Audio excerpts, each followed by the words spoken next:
Assalamualaikum warahmatullahi wabarakatuh. Selamat pagi, salam sejahtera bagi kita semua. Berjumpa lagi dengan saya, Asef Amani, di program talk show. Kali ini akan kita angkat perbankan, bisnis perbankan, industri perbankan yang ada di Magelang, bersama Geru TV, semangat berkarya dan inovatif. Ya, pagi ini saya sudah bersama dengan narasumber yang istimewa. Ini beliau Bapak Teguh Wiharso, Direktur Utama dari Bapas 69 Kabupaten Magelang. Selamat pagi Pak Teguh. Selamat pagi. Assalamualaikum warahmatullahi wabarakatuh. Alhamdulillah, Mas Asep. Sibuk apa nih Pak? Nih belakangan ini? Wah, kali ini ya ngurus kantor yang jelas. Ngurus kantor. Ini kondisi COVID, ya kita masih berbenah. Ya. Harus memperbaiki sistem-sistem untuk menyesuaikan kondisi yang ada saat ini. Iya, masih tetap sibuk Pak ya? Ya, meskipun di tengah pandemi Pak ya? Ya. Ini istimewanya Bapas 69 ini bulan ini bertepatan usia yang 51 tahun. Ya. Tepatnya tanggal 9 September. Artinya tahun 69, angka 69 itu tahun lahirnya berarti Pak ya? Betul sekali. Iya, selamat ulang tahun Pak, Bapas 69 Terima kasih. yang ke-51. Nanti kita juga ngobrolin tentang ulang tahun Pak. Ya, cuma ini pertama kita ingin tahu dulu Pak, terkait dengan sejarahnya Bapas 69 itu seperti apa Pak, tahun 69 dulu. Sama tujuannya apa sih berdirinya Bapas ini Pak? Ya, baik, terima kasih Mas Asep. Jadi sebetulnya Bapas Bank Pasar itu sejak tahun 54 sudah ada. Namun baru beberapa tahun beroperasi gulung tikar. Kemudian pada tahun 69 atas prakarsa dari Pak Bupati waktu itu, yaitu Pak Ahmad yang menjabat Bupati tahun 67 sampai 2 periode itu, ketemu salah seorang lulusan Universitas Gadjah Mada, namanya Pak Haji Supadi, putra Magelang asli dari Desa Kajuran. Waktu itu ada pengajian, beliau sebagai ketua panitia, terus dihadiri oleh Pak Ahmad, Pak Bupati waktu itu. Kemudian ngomong-ngomong, Pak Supadi yang akrab dipanggil Pak Padi itu ditawari untuk menjadi pilot project Bank Pasar Kabupaten Magelang. Alhamdulillah beliau Bank Pasar 69 ini bisa tumbuh dan berkembang hingga saat ini. Jadi ini prakarsa oleh Bapak Ahmad dan sebagai pilot project dan menjabat sebagai direktur selama 28 tahun Pak Supadi itu ya. Cukup panjang juga. Cukup panjang. Ini usia 51 tahun tentu bukan waktu yang pendek Pak. Ini bisa sedikit cerita mungkin hal-hal menarik selama perjalanan ini Pak. Ya, Bank Pasar yang sekarang ini dikenal dengan Bapas 69 itu dalam perjalanannya memang sangat unik ya.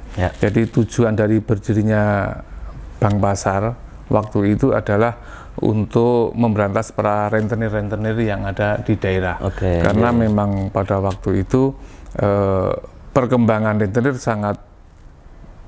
tumbuh sangat subur.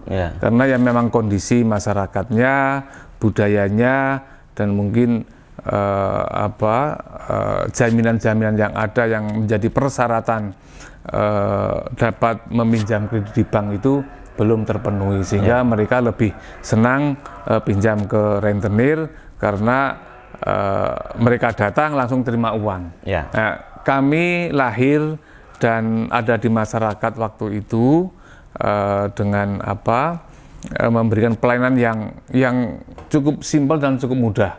Karena core bankingnya waktu itu adalah kredit mingguan yang hanya diberikan kepada para bakul-bakul di pasar dengan jaminan KTP atau mungkin letter C atau letter D yang kita kenal dengan itu.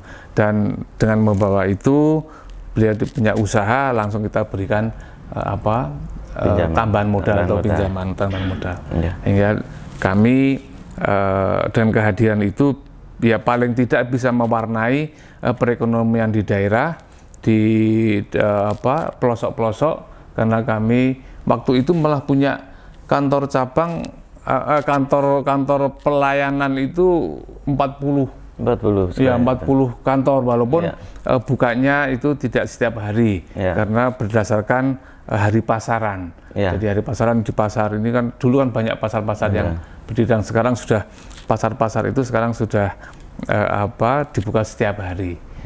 Dengan 40 itu tersebar di seluruh desa, Pak ya? Di seluruh Kabupaten Magelang. Namun dengan perkembangan regulasi dan perkembangan perbankan yang core bankingnya kami sejak tahun 2001 itu berubah dari yang dulu kreditnya itu mingguan, sehingga tahun 2001 itu kita rubah menjadi kredit bulanan. Di situ ada banyak perubahan-perubahan, termasuk jumlah tenaga kerja, karena kalau kredit mingguan kan padat karya, jumlah pegawainya banyak sekali. Dengan berubahnya kredit bulanan itu, maka jumlah karyawan sedikit demi sedikit secara alamiah mereka pensiun sendiri-sendiri, sehingga kita fokus melayani kredit bulanan. Sehingga dari kantor pelayanan yang dulu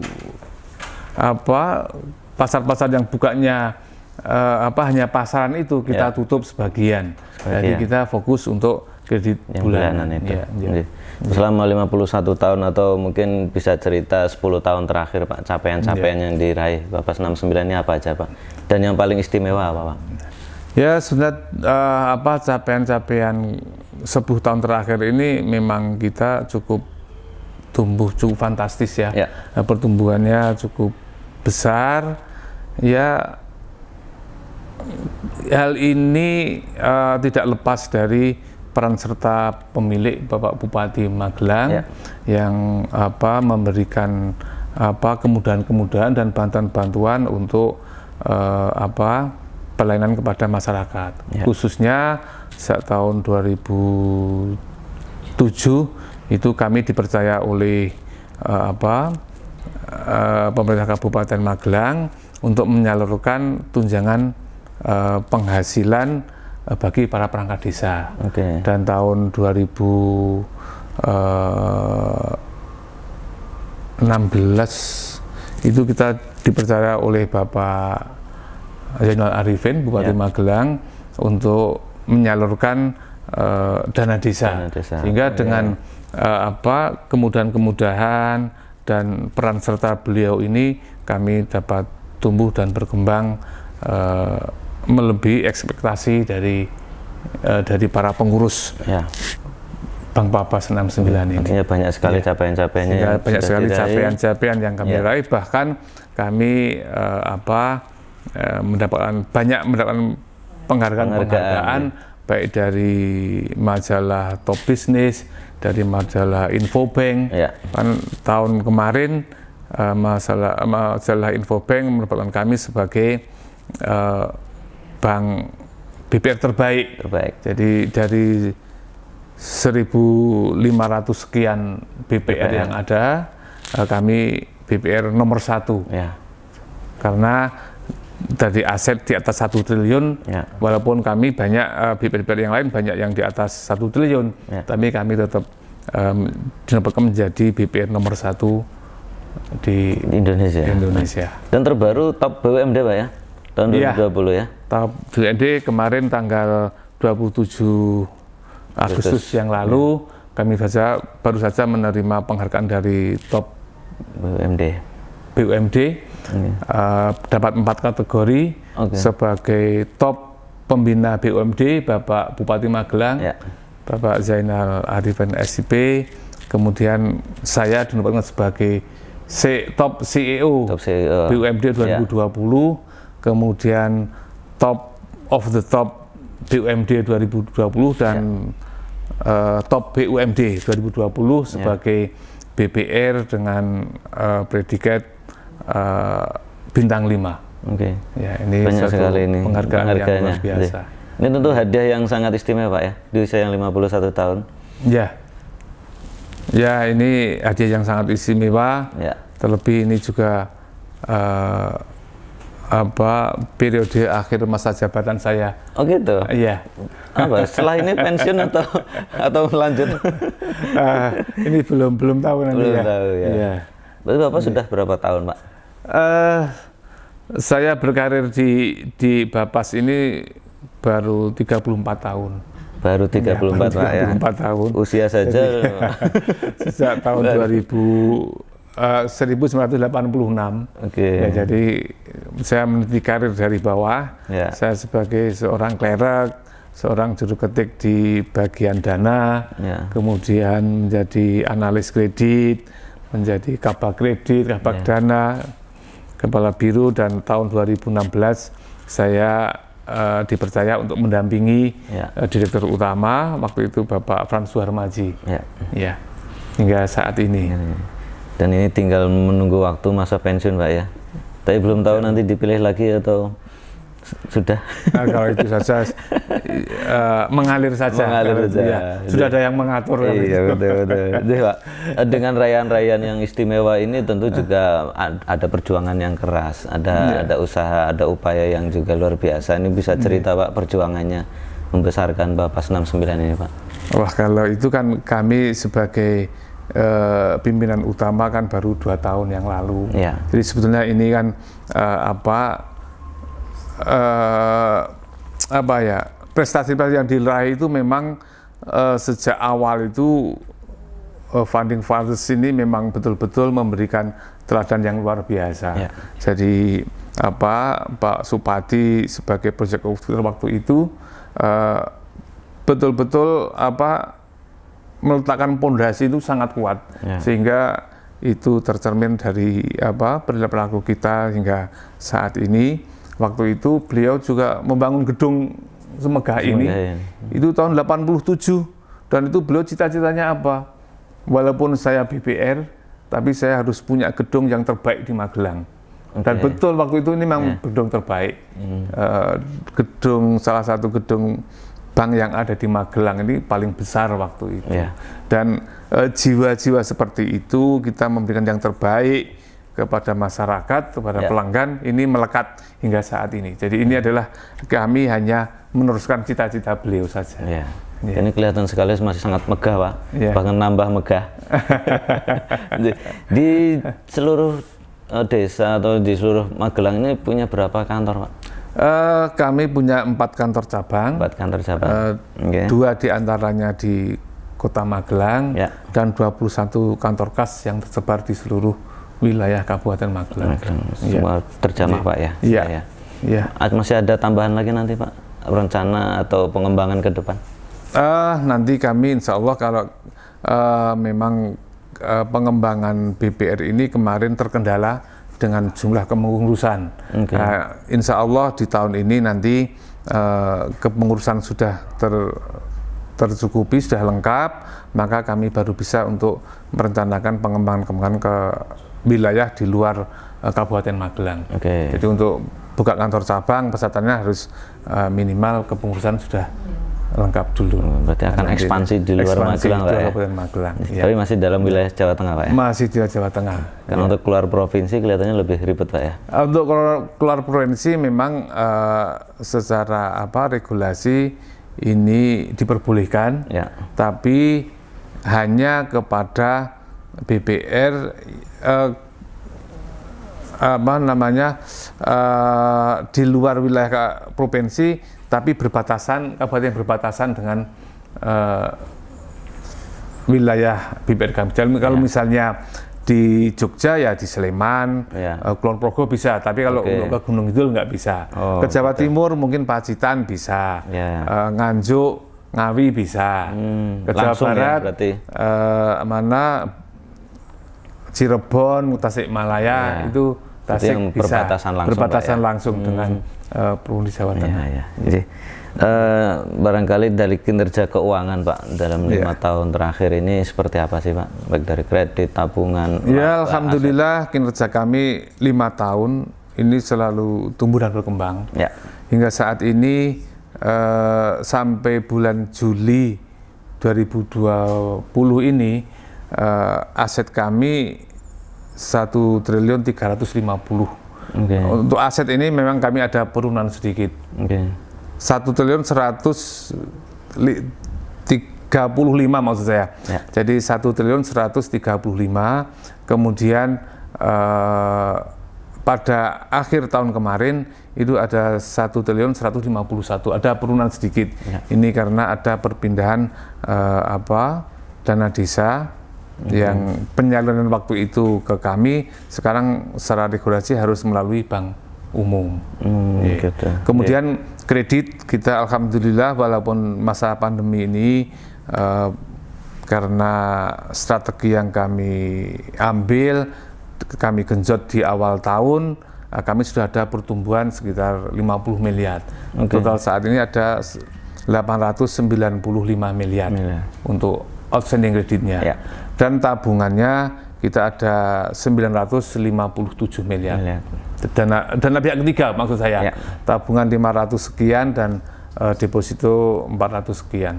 Jadi totalnya ada tabungan hampir 600 dan deposito hampir 300 lebih sedikit. Jadi ada 957 miliar untuk dana pihak ketiga. Semuanya ada pertumbuhan. Ada pertumbuhan, Pak. Artinya tetap ada progres meskipun di tengah pandemi, Pak, ya.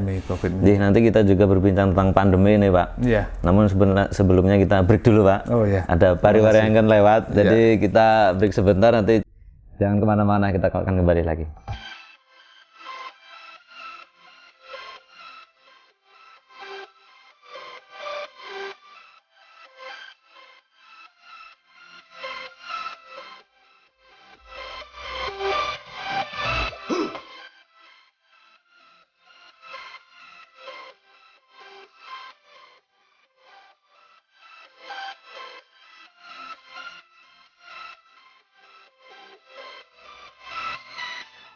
Ya, kita kembali lagi di talkshow pagi ini bersama Bapak Teguh Wiyarjo, Bapak Direktur Utama Bank Bapas 69 yang baru saja ulang tahun, tanggal 9 September ulang tahun yang ke-51 ya.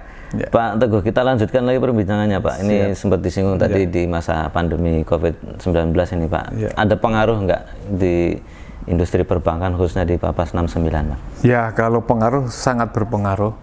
Ya karena satu bahwa pertumbuhan ini yang sudah kita rencanakan pasti tidak akan tercapai dengan adanya pandemi COVID ini.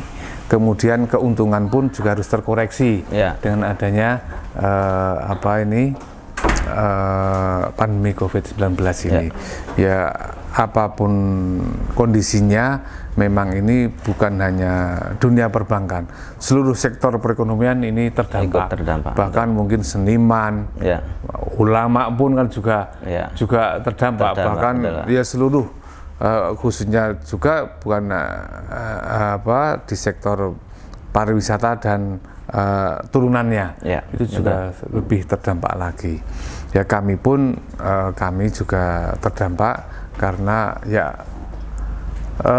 35% kami usaha di nasabah kami adalah di sektor perdagangan dan sektor jasa, sehingga dengan dampak ini ya otomatis banyak angsuran yang tidak terbayarkan walaupun kita secara regulasi kita relaksasi nggak bisa tidak membayar sampai 1 tahun, tapi sebenarnya kita harus tagih untuk pokok dan bunganya lah minimal. Karena ya kita mau membiayai dana pihak ketiga, dana milik masyarakat dari mana kalau kita nggak dapat pendapatan bunga dari pinjaman yang kita berikan. Namun alhamdulillah kami di sektor pegawai TNI, Polri dan ASN kami porsinya juga masih cukup besar sehingga kami masih bisa berjalan, masih bisa sedikit tumbuh seperti yang kita harapkan. Ada upaya-upaya khusus nggak, Pak, untuk agar ini bisa tetap on the track gitu di masa pandemi ini? Ya, upaya yang kita lakukan adalah hanya efisiensi biasa. Karena kita tidak bisa melawan kondisi di luar. Karena itu sudah memang uncontrollable bagi kami. Bencana non alam ini nggak tahu kapan selesai. Kapan selesainya Tapi insya Allah kami tetap survive menghadapi COVID ini. Berbeda dengan teman-teman yang di BPR yang lain yang mungkin juga ini sangat terdampak sekali. Mudah-mudahan tetap ini kondisi pandemi ini segera pulih Pak ya. Amin, di semua sektor juga kembali pulih. Tidak hanya perbankan Pak, di dunia media juga terdampak Pak. Media juga terdampak. Mudah-mudahan segera pulih. Pak Teguh, terkait dengan ulang tahun Bapak 69 yang ke-51 ini mungkin ya bisa dibilang istimewa tahun ini Pak ya. Barangkali seperti apa perayaannya? Kalau tahun kemarin saya masih ingat mengundang almarhum Didi Kempot yang luar biasa di lapangan Sawitan bludak. Ini Pak Didi Kempot sudah almarhum. Ini mungkin apa Pak perayaan tahun ini? Perayaan tahun ini untuk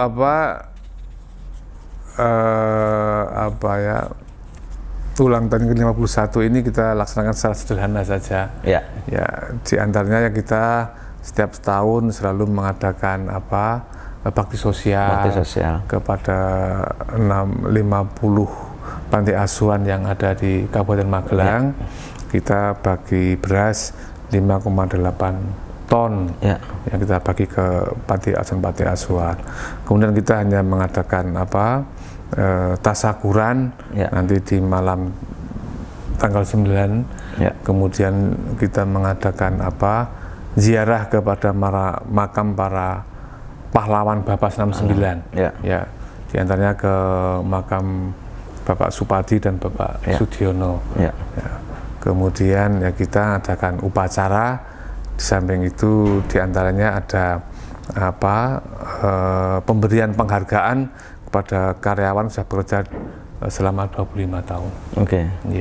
Ya itu aja. Jadi kita nggak gebiar seperti acara-acara yang kita lakukan pada tahun-tahun sebelumnya. Yang kita ngundang Didi Kempot tahun 2019 2 kali berturut-turut. Itu kita ngundang Didi Kempot, alhamdulillah sudah terlunaskan. Pak Teguh, refleksi sedikit ke belakang mungkin dalam 1 tahun ini Pak, dari usia emas 50 ke 51 ini apa saja yang dilakukan Pak, inovasinya barangkali. Saya ingat masih tahun kemarin ada beberapa inovasi yang dilakukan oleh Bapak 69. Kira-kira juga tahun berikutnya apa ini Pak yang akan dilakukan? Ya, inovasi-inovasi yang kami lakukan saat ini ya hanya penyempurnaan IT dan juga digitalisasi perbankan. Jadi kita hanya ingin memberikan pelayanan kepada masyarakat itu dengan cepat dan mudah. Walaupun kami belum bisa untuk memberikan pelayanan seperti bank-bank umum yang bisa buka ATM, bisa buka mobile banking dan lain sebagainya. Kami karena memang regulasi untuk BPR itu sangat terbatas sekali. Jadi gerak-gerik Bapas ini BPR itu memang sangat dibatasi, sehingga kami hanya memberikan pelayanan yang terbaik dan untuk bisa menggalang dana masyarakat yang besar ya harus mendirikan jaringan-jaringan yang banyak, itu saja. Karena sekarang kan tidak mungkin orang mau nabung, mau bersusah payah dengan jarak 10 kilo atau 20 kilometer. Mungkin pasti akan mencari perbankan yang terdekat.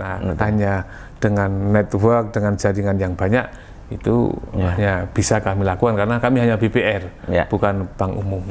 Apa yang kira-kira perlu digenjot lagi Pak? Mungkin di sektor UMKM-nya atau retailnya atau mikronya atau simpanan pelajar? Ya, kalau kami hanya untuk simpanan dan pihak ketiganya yang kita genjot saat ini, karena simpanan pelajar pun kami sebetulnya tabungan simpel ini tahun 2019 kemarin kami juga sebagai BPR terbaik dalam penggalangan tabungan simpel. Kami punya 26.000 pelajar yang nabung dengan total outstanding kredit tabungannya sebesar 25 miliar lebih. Itu kami sebagai BPR terbaik dalam penggalangan tabungan simpel. Kalau kondisi saat ini pun kan juga pelajar ini nggak masuk sekolah, daring semua kegiatannya, maka kami juga ini untuk collecting tabungan simpel ini juga mandek saat ini. Kemudian kita kalau memberikan pinjaman ke UMKM juga kondisinya sangat memprihatinkan kondisi saat ini, sehingga tidak mungkin kita memberikan pinjaman kepada nasabah baru, apalagi sektor usaha yang terdampak COVID-19. Sehingga kami ya hanya mempertahankan, kita menjaga likuiditas, karena BPR yang kuat hanya BPR yang sehat, juga BPR yang punya likuiditas yang tinggi, sehingga suatu saat diambil oleh para nasabahnya itu kami sudah siap memberikan layanannya. Intinya untuk saat ini tetap memberikan pelayanan yang terbaik untuk nasabah, untuk masyarakat seluruhnya di wilayah Magelang dan sekitarnya, Pak ya. Satu lagi nih Pak, menarik, barangkali tahun 2021 ini sudah punya bayangan nggak Pak? Prospeknya seperti apa di industri perbankan? Ya kita sih berdoanya pandemi sudah selesai tahun ini saja Pak. Kira-kira 2021 seperti apa Pak? Ya, kita sama-sama berdoa. Semoga pandemi COVID-19 ini segera berakhir, seluruh sektor usaha bisa berjalan seperti biasa, kemudian kita hidup dalam kondisi yang baru dan seperti sedia kala, walaupun kondisi yang baru, tapi semua usaha-usaha bisa jalan. Ya kami optimis lah nanti tahun 2021 ini tetap bisa tumbuh dan berkembang. Amin. Mudah-mudahan Pak ya. Terima kasih Pak Teguh Harso atas waktunya, perbincangannya ini luar biasa di momen ulang tahun Bapas 69 yang ke-51. Sukses selalu Pak Teguh, Ketua TV, pemirsa dimanapun juga berada. Terima kasih atas perbincangannya, waktunya. Sobat semuanya, sekian talkshow saya dengan Pak Teguh dengan tema perbankan, industri perbankan. Cukup sekian dari saya. Jangan lupa ini like, komen, dan subscribe. Pak Teguh juga nanti bisa Pak ya, subscribe Ketua TV official Pak. Terima kasih sobat semuanya. Sekian dari saya. Wassalamualaikum warahmatullahi wabarakatuh. Terima kasih. Wassalamualaikum warahmatullahi wabarakatuh.